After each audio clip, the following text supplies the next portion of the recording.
முருகாசரணம். இன்று பங்குனி உத்திரம் 1/4/2026. பங்குனி உத்திர விரதம்.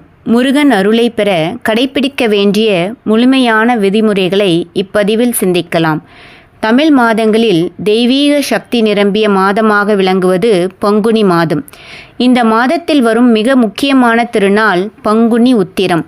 இந்நாளில் பகவான் முருகப்பெருமான் அருளை பெற ஏராளமான பக்தர்கள் விரதம் இருந்து வழிபடுவது பாரம்பரியமாக உள்ளது.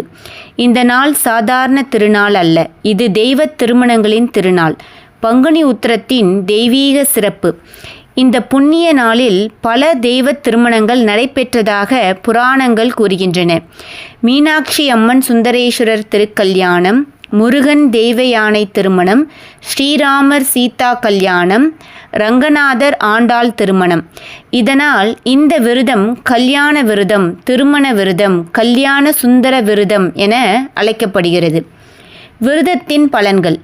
பங்குனி உத்திர விரதத்தை பக்தியுடன் கடைபிடித்தால் திருமண தடைகள் நீங்கும், நல்ல வாழ்க்கை துணை கிடைக்கும், பாவங்கள் குறையும், துன்பங்கள் விலகும், செழிப்பு அமைதி அதிகரிக்கும். பங்குனி உத்திர விரத முறைகள். உண்மையான விரதம். மனக்கட்டுப்பாடு. பலர் உணவு தவிர்ப்பதே விரதம் என்று நினைக்கிறார்கள். ஆனால் அது முழுமையான உண்மை அல்ல.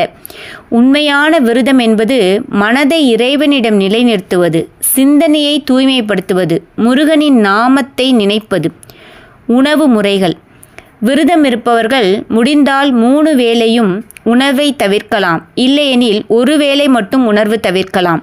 அதுவும் முடியாவிட்டால் பழம், காய்கறி, சமைக்காத உணவுகள் இவற்றை உட்கொண்டு விரதம் இருக்கலாம். அன்னதானத்தின் முக்கியம். நாம் சாப்பிட வேண்டிய உணவை மற்றவர்களுக்கு தானமாக வழங்குவது மிகப்பெரிய புண்ணியம். கோவிலிலும் வீட்டிலும் இரண்டிலும் வழிபாடு செய்யலாம். சிலர் கோவிலில் மட்டும் வழிபடுவார்கள், சிலர் வீட்டில் மட்டும் வழிபடுவார்கள். ஆனால் சிறந்தது இரண்டிலும் வழிபடுதல்.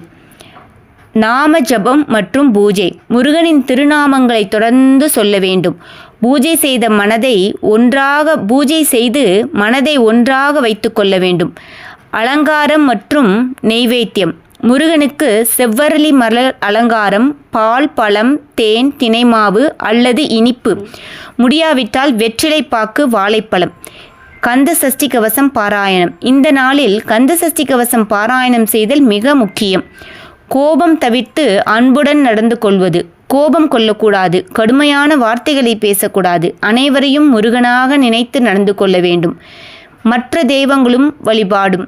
இந்த நாளில் சிவன், பார்வதி, ராமர், சீதை, ஆண்டாள், ரங்கநாதர் இவர்களையும் வழிபடலாம்.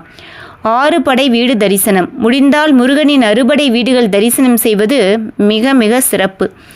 இந்த ஆண்டின் பங்குனி உத்திரம் இன்று ஏப்ரல் 1 புதன்கிழமை பங்குனி உத்திரம் கொண்டாடப்படுகிறது. இந்த நாளில் பல கோவில்களில் திருக்கல்யாண உற்சவங்கள், சிறப்பு பூஜைகள் நடைபெறும்.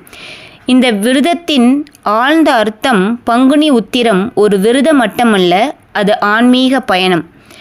மனம் சுத்தமாக்குவதற்கான நாள், அன்பு வளர்க்கும் நாள், இறைவனுடன் இணையும் நாள். இதுபோன்று மேலும் பல கருத்துக்கள், சிறுகதைகள், தெய்வீக வரலாறுகள் அனைத்தையும் தெரிந்து கொள்ள எங்கள் சேனலை சப்ஸ்கிரைப் செய்து கொள்ளுங்கள். ஓம் முருகா சரணம். நன்றி.